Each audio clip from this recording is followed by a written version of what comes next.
Assalamualaikum warahmatullahi wabarakatuh, Bapak Ibu yang kami hormati.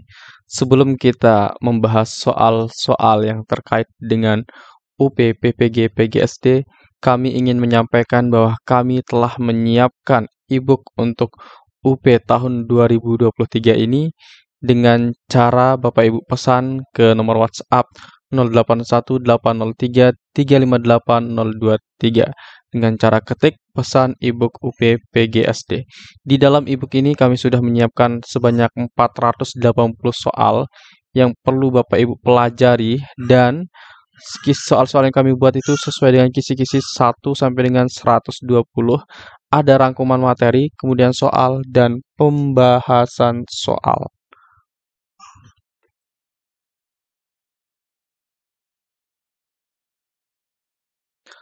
Baik Bapak Ibu, khusus pada video kali ini kita akan bahas pada soal teori belajar. Soal teori belajar ini merupakan soal yang pasti akan muncul di UP-nya. Di setiap UP soal teori belajar pasti akan dimunculkan. Nah, soal-soal ini sesuai dengan Bapak Ibu yang mengikuti UP dalam jabatan, kemudian prajabatan, dan bagi Bapak Ibu yang mengikuti UP Retaker dari PLPG maupun prajabatan dan dalam jabatan.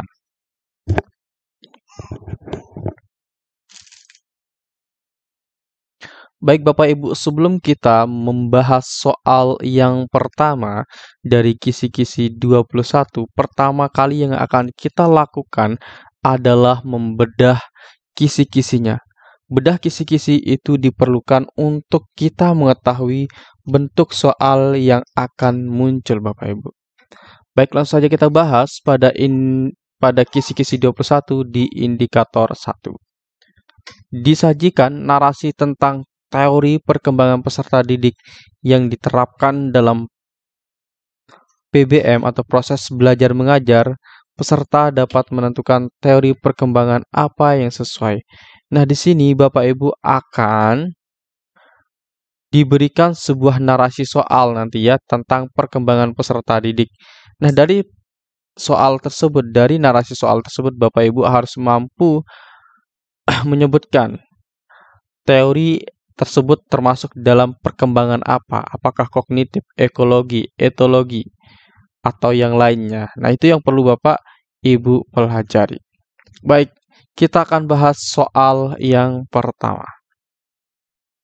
Dalam proses pembelajaran menggunakan kelereng, bola, lidi, batu kecil, serta gambar-gambar yang berhubungan dengan pembelajaran IPA sebagai media adalah sesuai dengan tahapan perkembangan berpikir anak, yaitu sebagai tahapan titik-titik.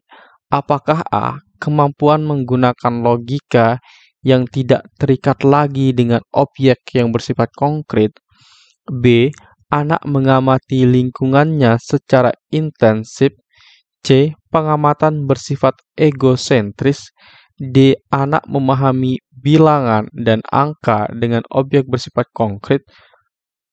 E, kemampuan mengkoordinasikan sensasi melalui gerakan-gerakan dan tindakan fisik.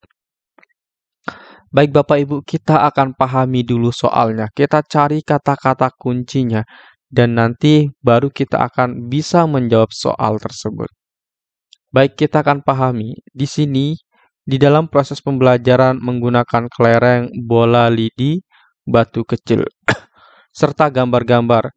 Nah, benda-benda ini digunakan sebagai media. Benda ini kan benda langsungnya atau benda konkretnya atau benda yang bisa diamati dan dipegang. Nah, pada pembelajaran yang menggunakan media konkret, nah pada saat apa anak menggunakan media tersebut? Pada tahapan perkembangan apa? Nah, itu yang ditanyakan di sini. Apakah A, kemampuan menggunakan logika yang tidak terikat lagi dengan objek yang bersifat konkret? Yang A salah Bapak Ibu. Kenapa jawaban A salah? Nah, di yang A ini menyatakan kemampuan menggunakan logika yang tidak terikat. Padahal di dalam soal dinyatakan di sini proses pembelajaran itu terikat dengan benda-bendanya. Nah, berarti yang A salah, seharusnya terikat, bukan tidak terikat, tetapi terikat. Ya, terikat dengan objek yang bersifat konkret di sini ya. Jadi siswa itu belajar dengan objek yang bersifat konkret. Nah, kelereng, bola, lidi, batu kecil, gambar-gambar itu kan merupakan media konkret di dalam pembelajaran. Jadi jawaban A kurang tepat. Seharusnya tidak ada kata tidak. Kemudian yang B, anak mengamati lingkungan secara intensif. Nah, yang B juga salah Bapak Ibu. Kemampuan mengamati secara intensif ini tidak termasuk menggunakan kelereng, tidak belajar langsung menggunakan benda-benda konkretnya. Jadi jawaban B salah. Kemudian jawaban C, pengamatan bersifat egosentris. Nah, kalau pengamatan bersifat egosentris ini ada pada tahap perkembangan dari umur 2 sampai 7 tahun. Nah, kalau siswa yang belajar kelereng, belajar dari benda-benda langsung, itu dari umur 7 sampai 12 atau 13 tahun. Nah, kalau egosentris itu masih pada tahap pertama di dalam perkembangan kognitif siswa. Nah, pada tahap egosentris ini pada anak yang berumur 2 sampai 7 tahun yang dinamakan praoperasional konkret. Praoperasional konkret. Nah, itu pada anak yang pengamatannya masih bersifat egosentris. Kemudian, yang D, anak memahami bilangan dan angka dengan objek bersifat konkret.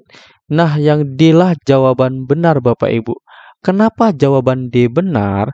Karena sudah terlihat jelas ya, di dalam soal dinyatakan bahwa dalam proses pembelajaran tersebut itu menggunakan bendanya langsung seperti kelereng, bola, lidi, dan batu kecil.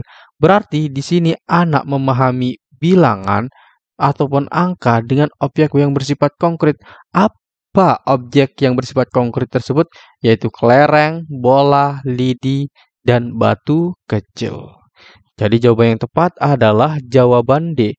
Kemudian yang E, kemampuan mengkoordinasikan sensasi melalui gerakan-gerakan dan tindakan fisik.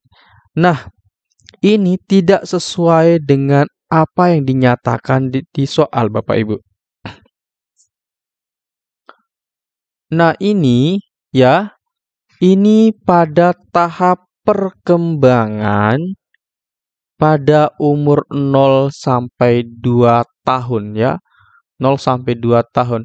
Nah, di sini anak tidak bisa belajar tentang bagaimana dia belajar menggunakan media seperti kelereng, tetapi di sini anak hanya masih dalam perkembangan motorik saja ya, melalui gerakan-gerakan. Ini motorik ya. Kemudian tindakan fisik ini juga motorik. Nah, jadi di sini pada umur 0 sampai 2 tahun, anak pada masa sensori motorik. Jadi, hanya masih mengkoordinasikan atau melatih gerakan-gerakan, tindakan fisik, dan lain sebagainya. Jadi, jawaban yang tepat di sini adalah jawaban D. Baik, di sini sudah dijelaskan Bapak Ibu. Silahkan Bapak Ibu bisa baca dengan cara di pause, kemudian di screenshot, bisa Bapak Ibu pelajari.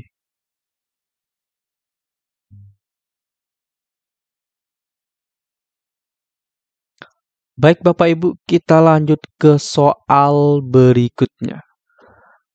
Pada kisi-kisi 22 indikator 2. Kita bedah dulu kisi-kisinya Bapak Ibu. Disajikan narasi tentang teori perkembangan peserta didik yang diterapkan dalam proses belajar mengajar.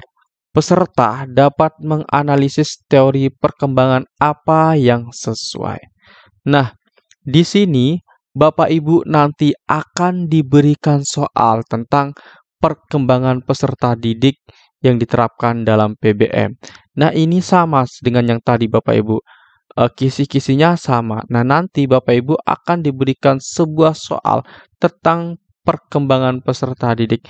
Nah, dari soal tersebut Bapak Ibu harus bisa menjawab perkembangan tersebut masuk ke dalam perkembangan yang mana. Jadi seperti itu Bapak Ibu.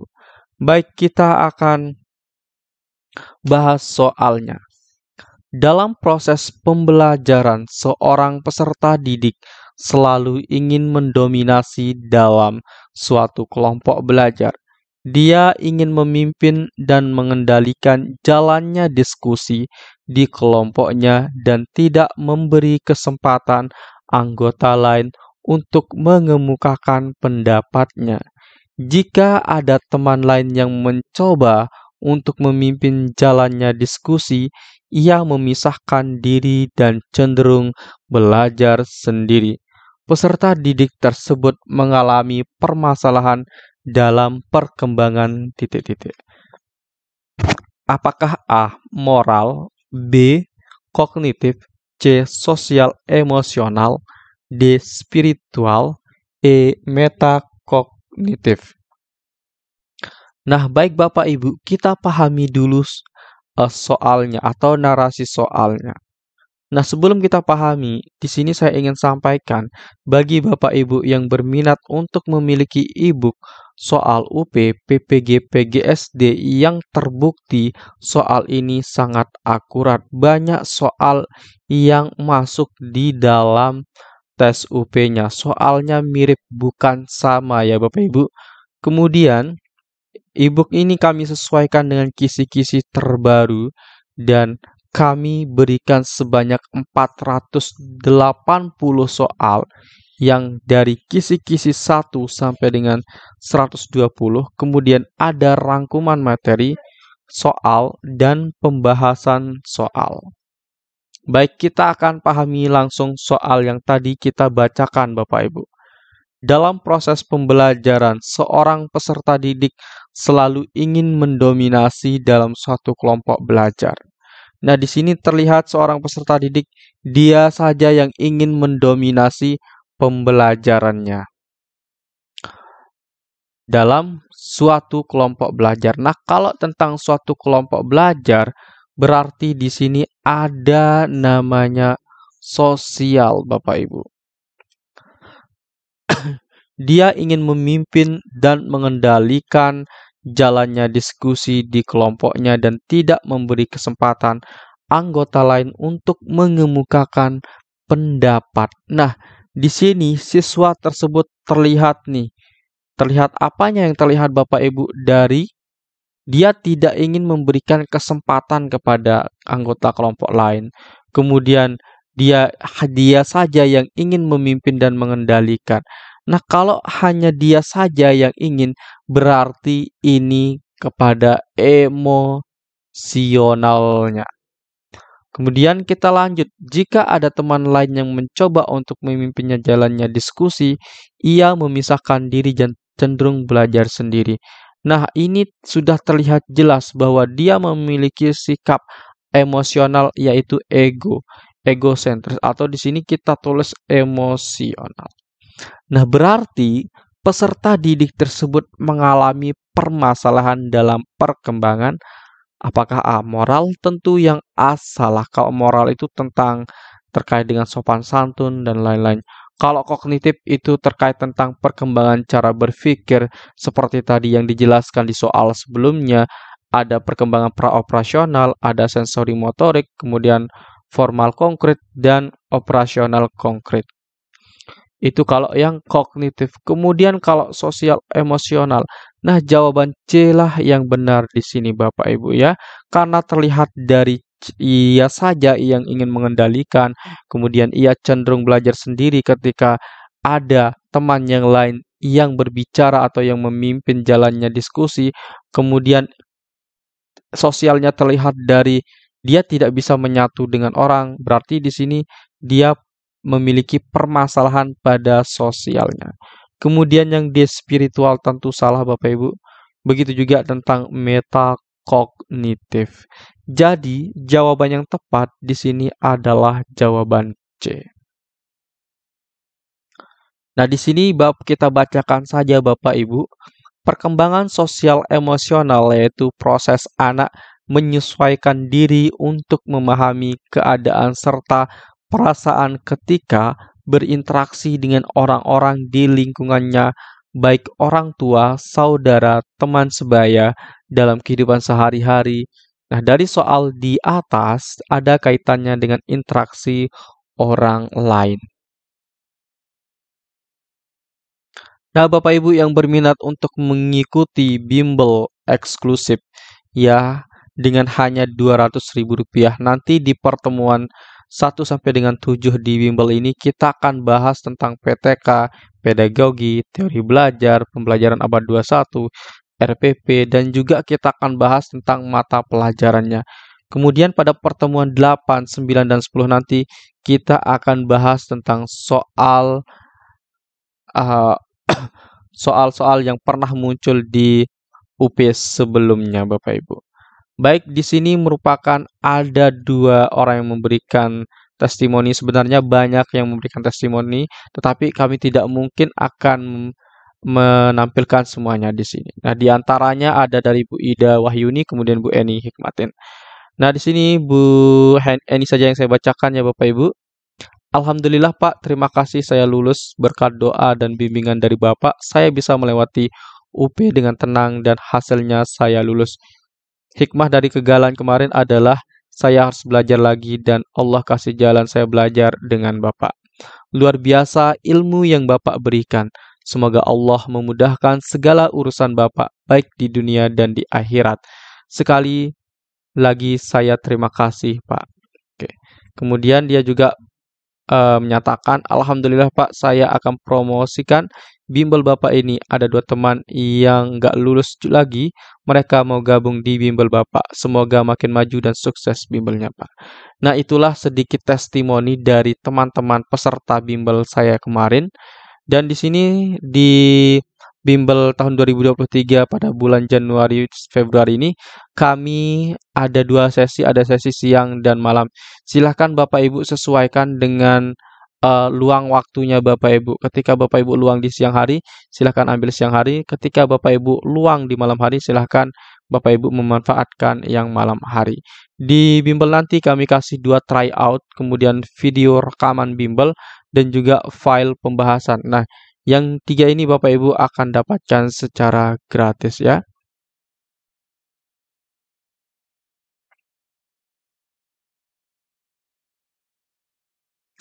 Baik Bapak Ibu, kita sekarang akan bedah dulu kisi-kisi pada indikator 23, mohon maaf, pada kisi-kisi 23 indikator 3. Disajikan narasi PBM dengan kegiatan pembelajaran yang terkait dengan teori belajar. Peserta dapat menganalisis teori belajar apa yang sesuai. Nah, nanti Bapak Ibu akan diberikan soal atau narasi soal tentang proses belajar mengajar.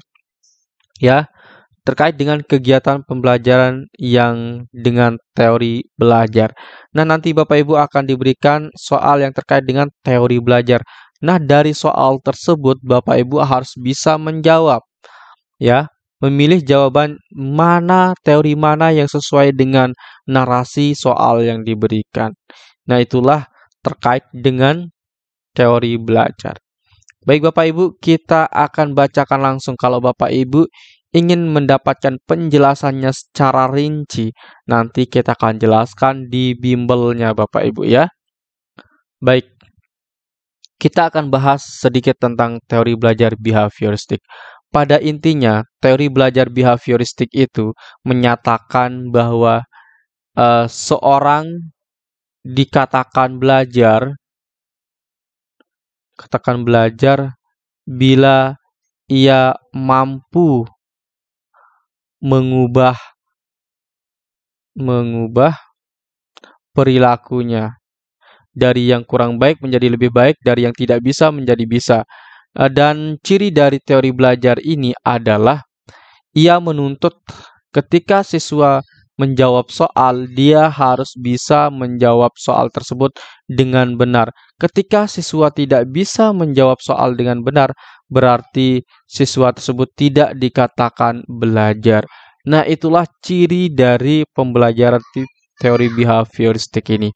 Nah, bagi Bapak Ibu yang berminat untuk mengikuti bimbel dan kami jelaskan secara rinci terkait teori belajar behavioristik dan teori-teori belajar lainnya, nanti Bapak Ibu akan mendapatkan pengetahuan yang lebih banyak dari bimbel tersebut. Baik Bapak Ibu, kita lanjut saja ke soal yang terkait dengan kisi-kisi 23.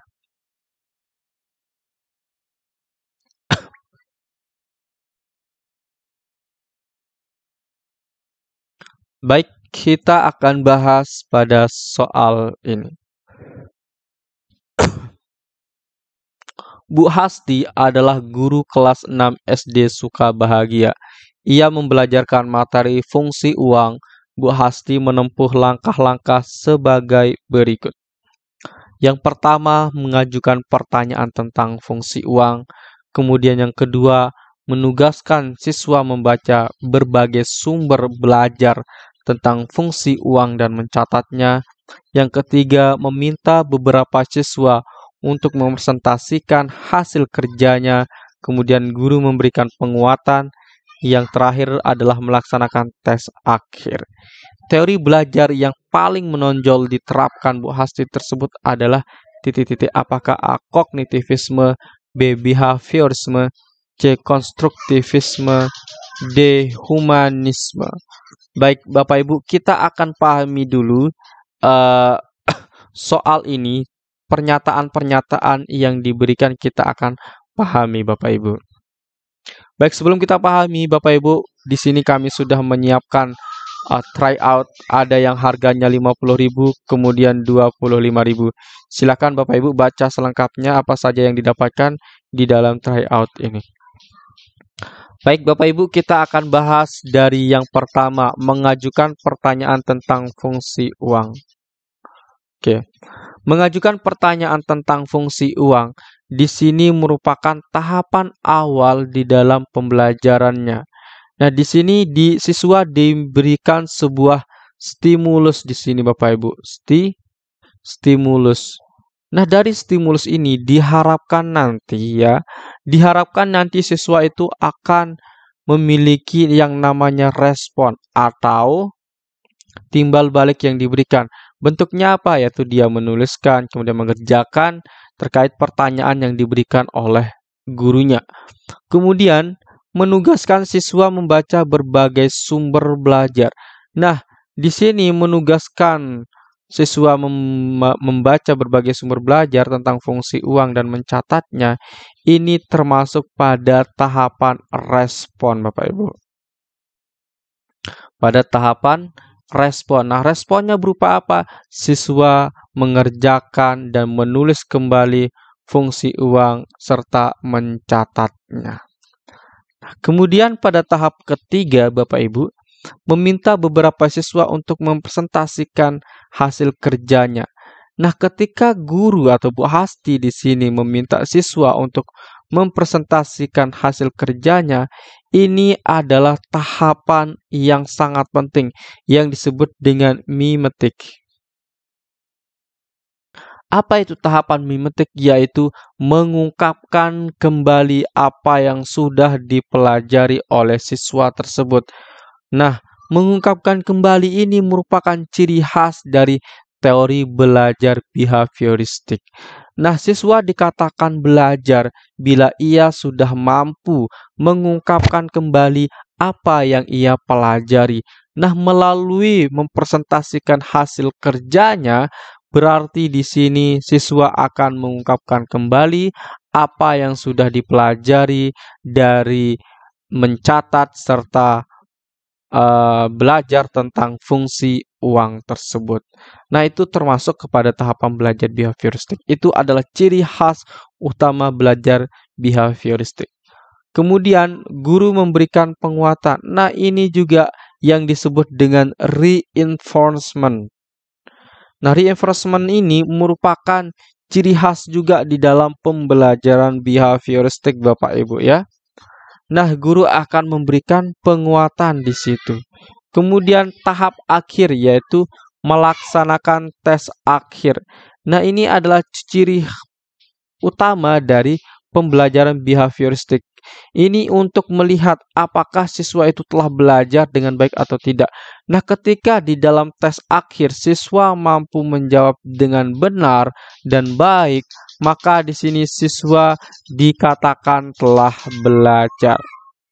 Ketika siswa tidak bisa menjawab soal, maka siswa tidak dikatakan telah belajar. Nah, maka tahapan pembelajaran yang dilakukan Bu Hasti di sini adalah yaitu teori belajar behaviorisme.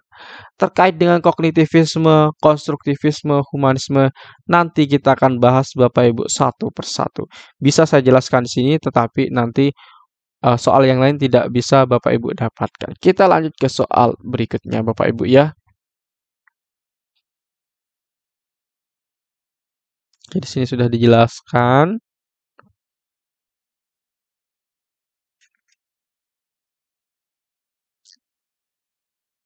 Baik, sekarang kita akan belajar pada teori belajar kognitif. Nah, terkait dengan teori belajar kognitif Bapak Ibu, pada intinya teori belajar kognitif itu adalah pembelajaran itu tidak selalu dapat diukur dengan tingkah laku yang diamati dan dapat diukur. Nah, dapat diukur di sini artinya misalkan dinilai, kemudian dites. Nah, tidak seperti itu kalau pandangan tentang belajar kognitif. Kemudian di dalam pembelajaran kognitif, pengetahuan baru dengan pengetahuan lama itu akan saling terkait Bapak Ibu ya, akan saling terkait. Nah, di sini berarti bahwa setiap pengetahuan lama dengan pengetahuan baru akan terkait. Artinya itu akan selalu bersambung-sambung, kemudian tidak terpisah-pisah, kemudian tidak terpatah-patah, kemudian prosesnya akan selalu mengalir. Contohnya apa Bapak Ibu? Contohnya saja ya Bapak Ibu, ketika kita belum bisa membaca kalimat kata, tentu kita akan belajar tentang A, B, C, D. Nah, A, B, C, D itu atau kita belajar huruf alfabet, itu merupakan pengetahuan lama. Kemudian kita diajarkan untuk membaca setiap suku kata. Nah, berarti di sini pengetahuan lama dengan pengetahuan baru itu akan saling bersambung-sambung, bersifat menyeluruh, tidak terpatah-patah Bapak Ibu.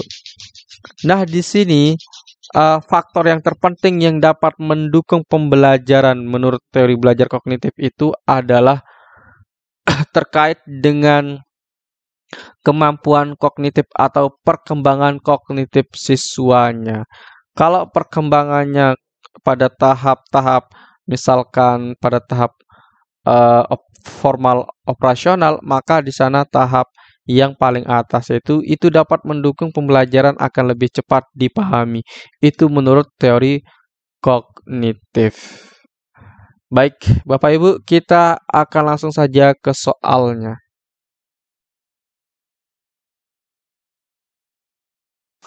Pendapat yang menyatakan bahwa pengetahuan atau pengalaman yang baru dapat terkait dengan pengetahuan lama yang sudah ada di dalam struktur kognitif seseorang adalah teori belajar titik-titik. Baik, apakah A. behaviorisme, B. konstruktivisme, C. kognitivisme, D. cybernetik? Jawaban yang tepat yang mana Bapak Ibu? Yaitu kognitivisme.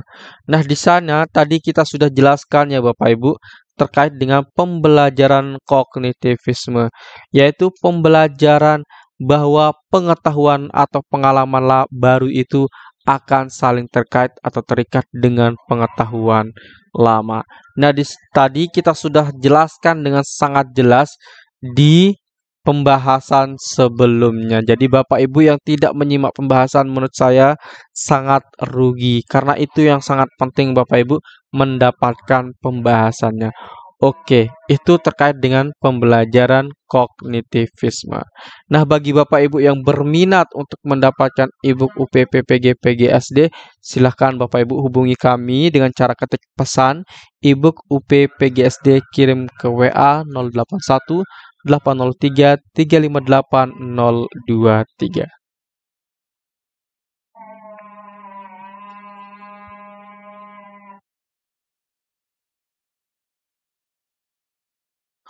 Bagi Bapak Ibu yang berminat untuk mengikuti bimbel online UPP PG PGSD tahun 2023, Bapak Ibu bisa menghubungi kami melalui nomor WhatsApp 08 1803 358 023 untuk pemesanan atau pendaftaran. Silakan ketik daftar nama nomor WhatsApp. Di sini kami ada 2 kali pertemuan. Maksudnya di sini adalah kami ada sesi 1 yaitu siang dan sesi malam. Nah, Bapak Ibu silahkan pilih itu terkait dengan waktu luang Bapak Ibu. Kemudian Bapak Ibu akan mendapatkan gratis 2 tryout, kemudian gratis video rekaman bimbel, serta gratis file pembahasan. Pelaksanaannya melalui Google Meet ya Bapak Ibu. Nah, nanti akan dilaksanakan pada tanggal 22 Januari sampai dengan 2 Februari. Di sebelah kiri ini merupakan beberapa, ada 2 ya, ada 2 testimoni yang diberikan oleh peserta pada bulan Desember kemarin.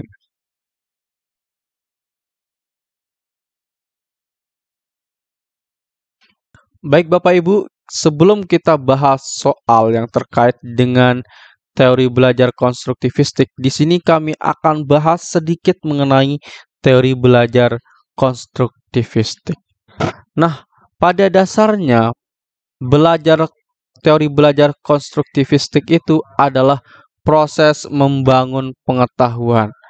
Nah, siswa sendiri yang membangun pengetahuannya dari pengalaman yang ia lakukan sendiri. Nah, tugas guru di sini adalah untuk memberikan pelayanan atau sebagai fasilitator dalam belajar.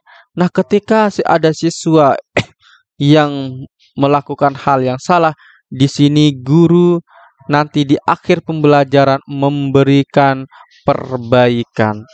Nah, di dalam teori belajar konstruktivistik, guru tidak memberikan atau mentransfer ilmu, tidak hanya ceramah saja, tetapi di sini siswa yang bergerak untuk mencari ilmunya sendiri, untuk mencari pengetahuannya sendiri. Kemudian siswalah yang membangun dan mencari makna dalam pembelajarannya melalui pengalamannya. Nah, tujuan utama dari pembelajaran konstruktivistik ini adalah untuk mendapatkan pengetahuan. Oke. Nah, selain itu di dalam pembelajaran konstruktivistik Bapak Ibu, di sini siswa atau peserta didik diberikan kesempatan untuk mengembangkan ide-idenya secara luas. Melalui apa? Nah, pengembangan ide-idenya secara luas itu bisa melalui pertanyaan yang dia ajukan di dalam pembelajaran yang akan dilakukan. Pembelajaran yang akan dilakukan itu dalam bentuk apa? Yaitu bisa dalam bentuk praktik, proyek, dan lain-lain. Nah, kita dapat lihat di dalam proses pembelajaran yang dilakukan oleh siswa di sini adalah yang pertama adalah mengumpulkan data, kemudian membuat hipotesis atau dugaan sementara dari yang akan dilakukan, kemudian mencoba-coba atau yang dikenal dengan trial and error. Selain itu juga mencari dan menemukan keteraturan. Nah, dari dia mencoba-coba lalu dia akan mendapatkan pengetahuannya yaitu dengan cara mencari dan menemukan keteraturan atau pola-pola tertentu. Kemudian yang terakhir di sini adalah menggeneralisasi, artinya dia menyimpulkan hasil dari mencoba-cobanya, dari trial dan errornya. Nah, setelah itu baru kemudian siswa membuktikan apakah dugaannya itu benar atau salah. Apakah hipotesisnya itu benar atau salah dengan cara memasangkan dugaan dengan hasil generalisasi atau hasil kesimpulannya. Nah, itulah inti pada pembelajaran konstruktivistik Bapak Ibu. Nah, di sini Bapak Ibu kami sudah siapkan tryout 50.000 dan 25.000. Silahkan Bapak Ibu pilih cocoknya yang mana.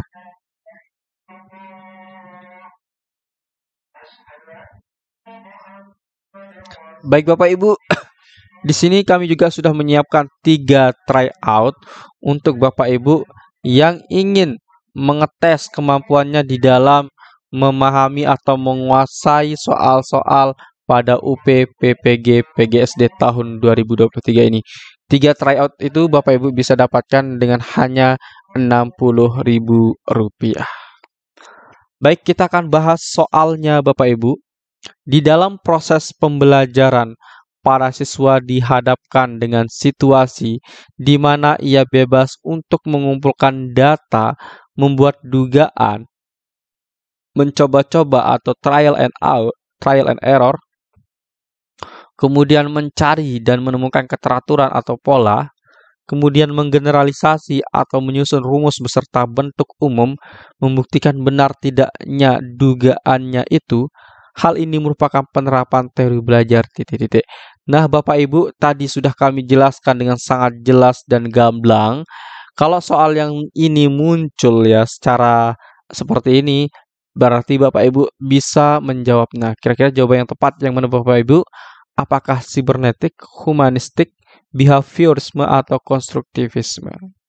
Jawaban yang tepat adalah konstruktivisme.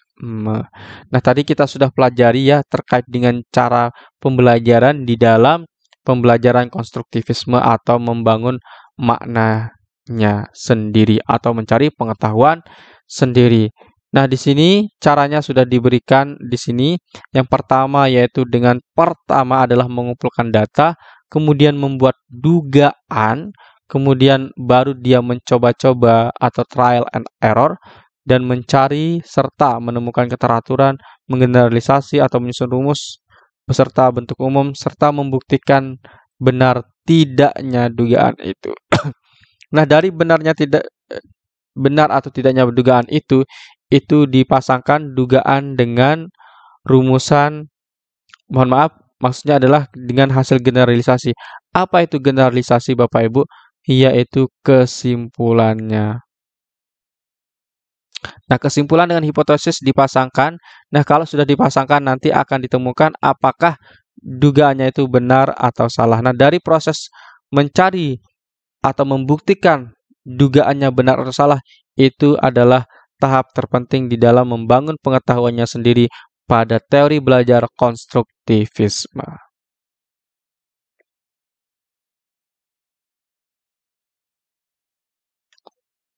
Baik Bapak Ibu, kita lanjut ke soal berikutnya. Belajar merupakan pemanaan pengetahuan dan mengajar merupakan proses menggali makna. Hal tersebut merupakan ciri dari teori titik-titik. Apakah A. Humanistik, B. Konstruktivistik, C. Behavioristik, D. Kognitif. Nah, baik Bapak Ibu, terkait dengan menggali makna di sini ya. Kalau menggali makna itu adalah terkait dengan konstruktivistik. Oke, jadi kita sudah tahu nih, kalau kita sudah pahami menggali mana itu adalah konstruktivistik, kita akan bisa menjawab soal yang seperti ini. Kemudian, hal yang terpenting di dalam konstruktivistik adalah yaitu siswa diberikan untuk mengembangkan ide-idenya. Jadi ada pengembangan ide. Nah, kalau humanistik nanti kita bahas, behavioristik nanti kita bahas, kognitif nanti kita bahas, biar Bapak Ibu bisa mendapatkan semua soalnya. Dan kalau di bimbel kita akan jelaskan Bapak Ibu setiap soal yang kita bahas, kita akan jelaskan A itu apa, kemudian C itu apa, kemudian D itu apa. Kalau misalkan ada soal yang sangat rumit, nanti kita akan berikan pertanyaan, kenapa sih jawaban A salah, kenapa jawaban B benar. Seperti itu Bapak Ibu.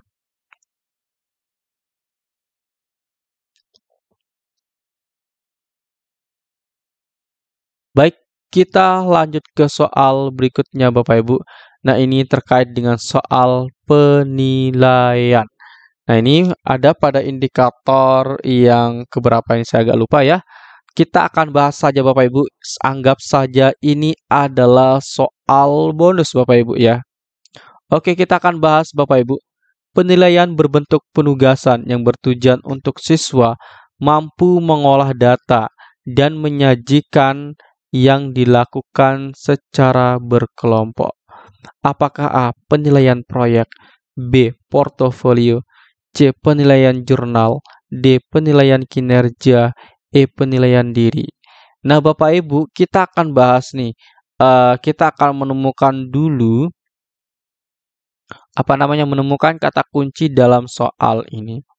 Nah, di sini ada penilaian berbentuk penugasan. Oke, penugasan ya, yang bertujuan untuk siswa mampu mengolah data dan menyajikannya.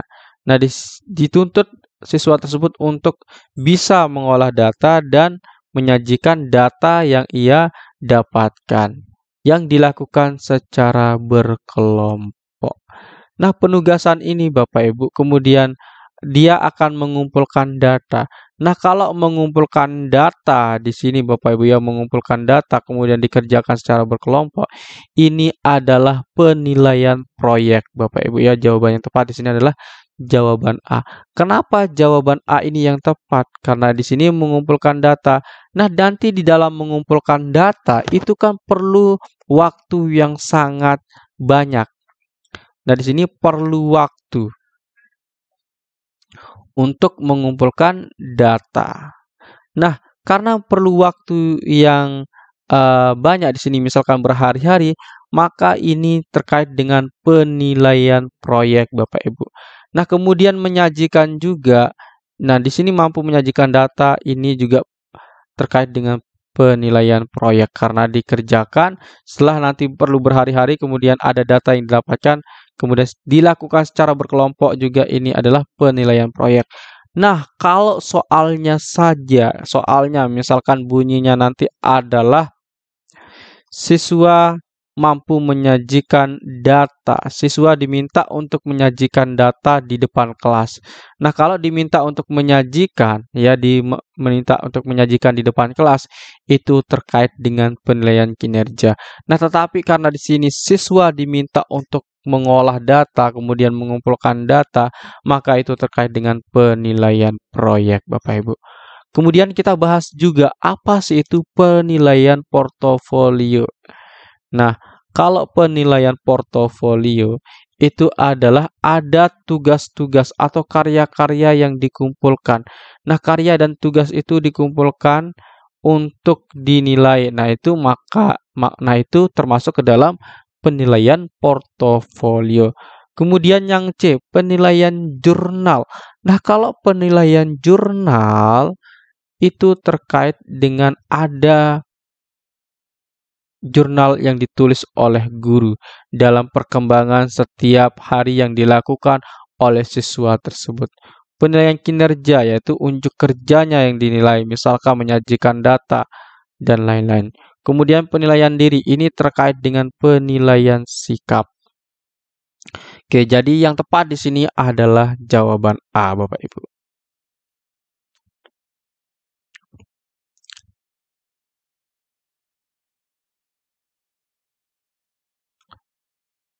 Nah, Bapak Ibu, di sini kami sudah menyiapkan tryout 3 tryout Bapak Ibu yang bisa Bapak Ibu dapatkan dengan cara hanya membayar Rp60.000 yang bisa dikerjakan kapanpun dan dimanapun, bisa dikerjakan sepuasnya, bisa melihat nilai dan jawaban benar salah, dapat diakses sampai dengan tanggal 13 Februari tahun 2023. Untuk tryout silahkan pesan saja dengan cara pesannya ini saya belum kasih tahu ya, pesannya ke 081803580023 dengan cara Kak pesan try out, begitu saja ya. Oke, sekarang kita bedah dulu kisi-kisi pada indikator 24 ini. Disajikan narasi tentang kompetensi dasar penilaian analisis hasil belajar. peserta dapat menentukan alat penilaian serta analisis hasil belajar untuk membantu peserta didik menguasai kompetensi tersebut. Nah, di sini nanti Bapak Ibu akan diberikan soal terkait dengan penilaian dan analisis hasil belajar. Nah, dari penilaian tersebut ya, dari yang akan dinilai oleh guru tersebut, Bapak Ibu harus bisa menentukan alat yang digunakan, alat penilaian yang digunakan. Jadi di sini Bapak Ibu diminta untuk mencari jawaban tentang alat penilaian. Baik Bapak Ibu, kita langsung saja bahas soalnya. Penilaian yang tepat untuk mengukur kemampuan siswa dalam membuat produk-produk teknologi dan seni seperti makanan, pakaian, hasil karya, seni, patung, lukisan, gambar adalah titik-titik. Nah, kita pahami dulu soalnya Bapak Ibu sebelum kita lihat pilihan jawabannya ya. Oke, kita agak belajar dengan cara berbeda. Oke, di sini yang akan dinilai oleh guru di sini adalah kemampuan dalam membuat produk-produk. Misalkan produk teknologi, seni, seperti makanan, pakaian, hasil karya seni, seperti patung, lukisan, dan gambar. Nah, kalau diminta dan kalau di sini guru ya akan menilai produk-produk atau hasil karya, maka di sini hasil karya, maka ini sudah jelas adalah penilaian apa Bapak Ibu? Oke, nanti kita bahas, nanti kita jawab ya. Sebelum kita jawab, di sini saya perlu kasih ilmunya Bapak Ibu. Nah, penilaian produk-produk itu tentu ada hasil karya yang dinilai. Ada hasil karya yang dinilai. Misalkan nanti contohnya di dalam pembelajaran guru akan menilai tentang membuat ketupat. Nah, di sini membuat ketupat. Nah, kalau membuat ketupat nanti kan ada hasil karyanya yaitu ketupat. Nah, berarti di sini yang dinilai adalah penilaian produk. Maka jawaban yang tepat di sini adalah penilaian produk Bapak Ibu. Nah, kalau penilaian sikap itu tentang baik, benar, jujur, kemudian berbohong dan lain-lain. Kemudian praktik itu misalkan seperti menyanyikan. Kemudian proyek itu membutuhkan rentang waktu yang sangat lama, misalkan pada pertumbuhan kacang hijau dan pertumbuhan lainnya. Kemudian yang penilaian portofolio. Nah, kalau penilaian portofolio itu adalah terkait dengan yang dinilai yaitu hasil-hasil karya ataupun hasil-hasil produk yang dikumpulkan dalam jenjang waktu tertentu. Jadi jawaban yang tepat di sini adalah jawaban B, Bapak Ibu. Nah, di sini kami jelaskan sedikit mengenai penilaian produk, yaitu membuat produk. Kemudian penilaian kinerja, yaitu menunjukkan kinerja melakukan serangkaian kegiatan. Kemudian ada penilaian proyek, tugas berupa suatu investigasi sejak dari perencanaan, pengumpulan data, pengkoordinasian, pengolahan dan penyajian data. Kemudian ada portofolio terkait dengan kumpulan tugas karya yang dihasilkan peserta didik.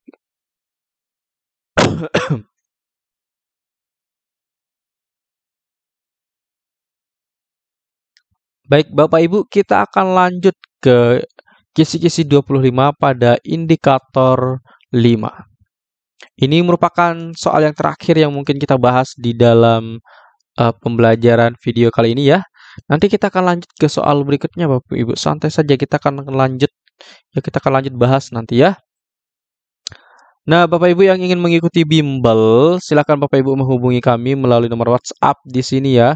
081803358023. Nah, untuk pendaftarannya ketik daftar nama nomor WA. Di sini kami ada 2 sesi, ada siang dan malam. Silahkan Bapak Ibu pilih.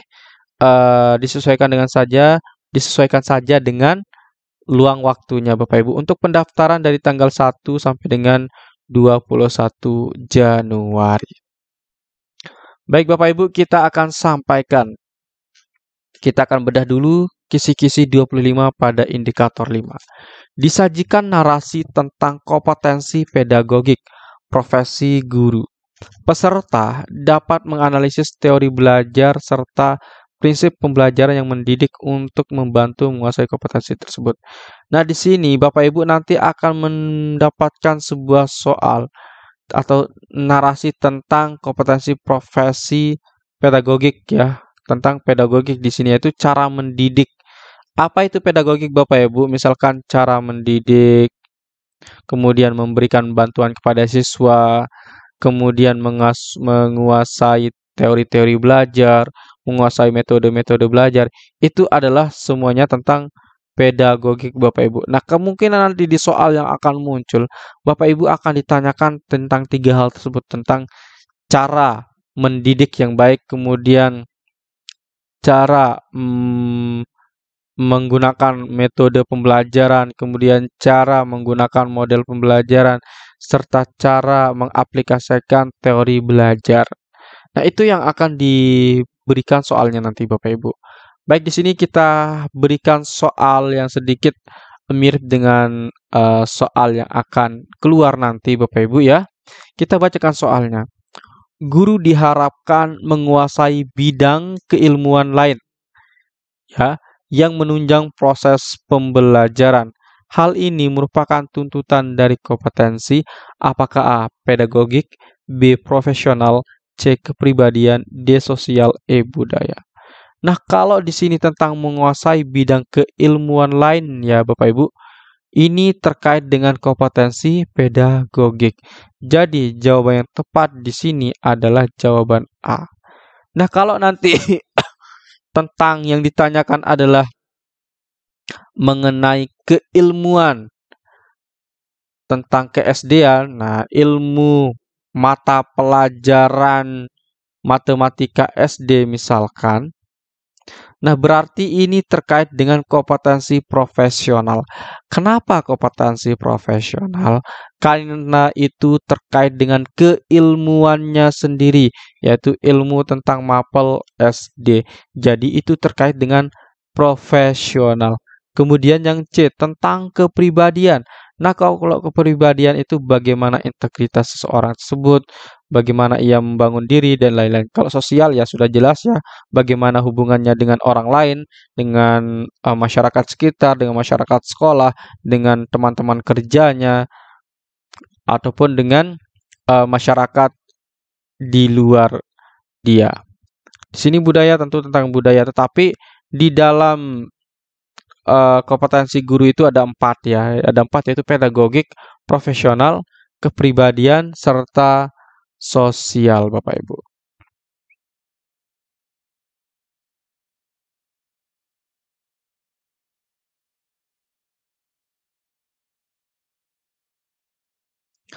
Nah, Bapak Ibu, cukup sampai di sini pembahasan yang kita berikan.